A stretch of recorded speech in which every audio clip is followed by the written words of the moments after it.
Yesterday we learned about the obligation for our children to pray and for us to teach our children.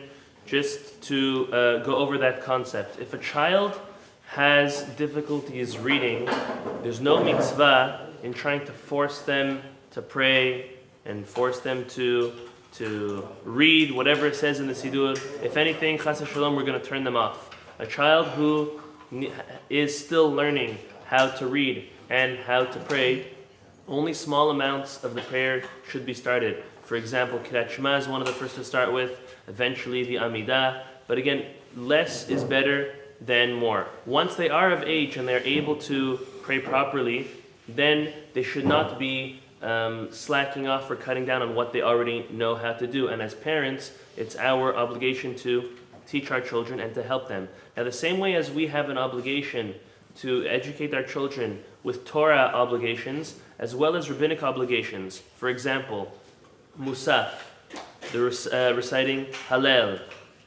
anything that has to do in general rabbinic obligations, as well as in the prayers, rabbinic obligations, we are to educate our children in order to fulfill those as well. We know that we're not allowed to eat before we pray. As adults, we're not supposed to eat before we pray. According to some, there's an exception for Shabbat morning. Since Shabbat, the prayer is a lot longer and it might start later.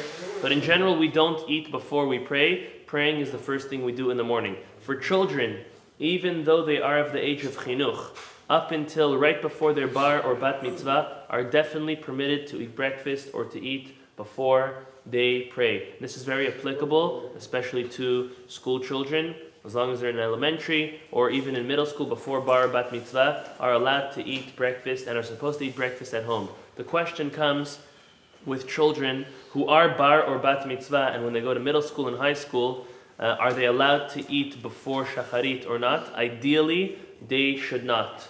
Meaning they should go to school, they should pray shacharit, and then the school should allow them ideally to have breakfast before their first period.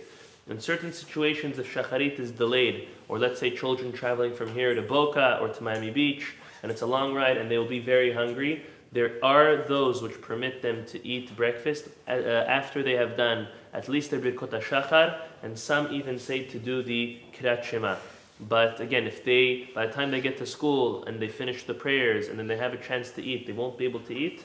They should do Birkot HaShachar, ideally even Kirat Shema, and then they would be allowed to eat. Again, it's not an ideal situation, but again, for the children, even after Bar Bat Mitzvah, there would be room to be lenient for them, in order again not to make them sad or weak, or to turn them off from the prayer and from our Torah HaKdosha. Chazak u'Baruch, B'ezrat Hashem, tonight, Shacharit will be, Mincha, be at